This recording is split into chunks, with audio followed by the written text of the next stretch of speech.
Dragger, how the heck are you? I'm doing great. I'm very excited about tonight. It's my second show in LA. The first one was sold out, and that made me feel really happy. And I have a lot of family coming tonight, a lot of drag family, so I feel fantastic. I'm so excited. And yeah, I did want to ask, did the cookie crumble and that's why you started in LA? Or did you start in LA knowing the pressure here is pretty high because it's where Drag Race was filmed, All Stars was filmed, and it's where a lot of, World of Wonder execs are and your friends? No, it was how the cookie crumbled. I think I would have started the tour in Buffalo, New York or something. But it actually turned out for the best because it made me really, really prepare for this tour because I knew that my first date would be one of my most important dates, and so I went up and murdered it last night, whereas I feel like I would have, done it more slowly if I had been in anywhere else. Even in my hometown, I would have been it's New York, they get it, Yeah, the pressure in LA is so high, but we always get the best reaction. So I'm so grateful that you're here, you're kicking off the tour here. And I wanted to touch on something that you mentioned in the first interview we did, which is almost 4 years ago. I know, LA DragCon. Yes! Yeah, and you posted on your story for Once I Look Tall, and it gave me a laugh. Oh, that's right, yeah. No, it's because it's so true. I'm very, very small. But you said that for people trying to find their inner Kate, you recommend really listening to yourself, finding your inner compass, not listening to anyone else. How have you been navigating that idea with a tour that, yes, it is your own, but you don't have a choice and doing it with a million other people? You cannot do it all. Oh, you mean how do I navigate doing this all by myself and everything is on my head? Yeah. Well, it's a lot of pressure because what happens is if you're on a tour with other queens, you look at what other queens are doing and you kind of compare yourself. You're like, am I being the best me that I can be? All these girls are being the best them that they can be. Am I being the best me? And when I'm alone on a tour, I look at what all the other solo tours are like, and I'm like, what's their tour like? Are they being the best them? Am I being the best me? And I finally just had to realize that the only way to do a good show is to keep your eyes on your own paper. Mm-hmm. And so I've had to just kind of ignore what everyone else is doing because this is not a typical tour. This is a stand-up comedy only tour. There's no singing, there's no dancing, there's no aerials, there's no games, it's just an hour and 15 minutes of me yapping my face off. And the bet that I'm making is that I can hold your attention for an hour and 15 by just sitting there yapping. And last night it worked, so hooray. I promise you can. You could hold my attention for days. I find you very fascinating. Oh, thank you. No, I really do. Tell that to Caitlin. She thinks I'm boring now. Okay, I'll take your job. Yeah. I never get bored of this chapter. I love it. And I wanted to mention, you are, like you said, doing stand-up comedy. You're telling a lot of personal stories. I'm wondering, do you find it easier to get in that vulnerable space when you're in drag, even if some of those stories you might have experienced out of drag? Oh, yeah, no, drag definitely helps me because it helps me understand. When I'm out of drag, I'm like, oh, I don't know exactly what I'm doing. And when I'm in drag, I know that I'm doing my job, which is to make people happy and to make people laugh. So it gives me a perspective. I'm like, no matter how I tell this story, it should make people feel good at the end of the day. So that helps me focus and kind of tailor it to be what it needs to be. Whereas it's more confusing to try to tell a story to my therapist. You know what I mean? Yeah, out of drag. Though I have done therapy in drag and it's been kind of great. That's I'm awesome. My therapist is usually I know that he looks at me as a little bit of a mess. But when I'm in drag, I'm like, see, I'm a mess, but I'm also fantastic at the same time. Beautiful. Thank you. And I want to go off of that. I love how open you've been about mental health, especially as you've grown. I've been following you for a while, and originally you didn't really touch on that, and you've just gotten so vulnerable with your audience. I think that's what draws people to you. Is there anything else? I mean, there's a lot, but what else do you think draws people to you?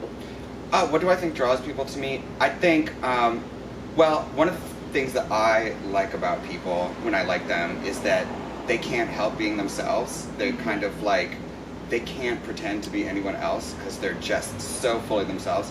And I know that there's not much about what's going on in my mind that I can hide on my face, and I think that's what people enjoy about me.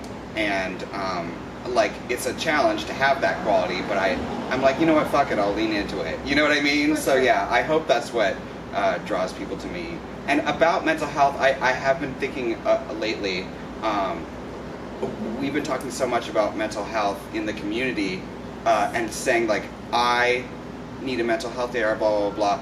I also think that a different thing is like, if you feel like you are mentally healthy but you are just sad today, that's also an okay time to tell people that you need extra support, you need extra time to yourself. Sometimes I feel like people are like, oh, I'm not depressed, I don't have a clinical depression, so my sadness isn't valid, but that's not true.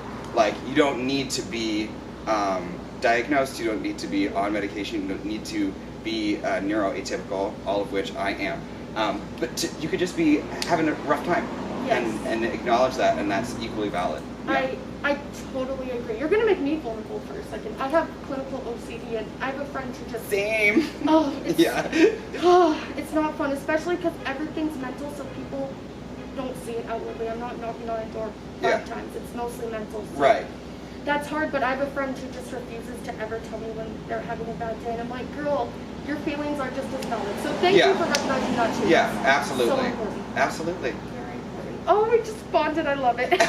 Over something other than sparkles and height. I am here for it. Yay! those sparkles and height equally valid. Yes, I agree. Actually, this is a good time to do these. Oh my goodness. You told me in our last interview you only need a touch of sparkles, but now you're going to have a bunch Oh of my god, that's so great. It's my favorite brand. Okay, which one? Oh, Lit. Oh my god. Do you use Lit? Yeah, oh, no, I do, and I love it. Oh my god, this is so great. Those two, then. Yeah, one I is don't. called Dolly Parton. Which we stand. Yeah, and one, I don't remember the name. Okay, we'll figure it out. Oh my god, I'm so excited. Yeah, thank you so much. Of course. And thank you so much. We appreciate this. Of course. Yeah, just a couple more things. Yeah. Everyone's been asking, flooding your DMs. Have you been watching Drag Race? No.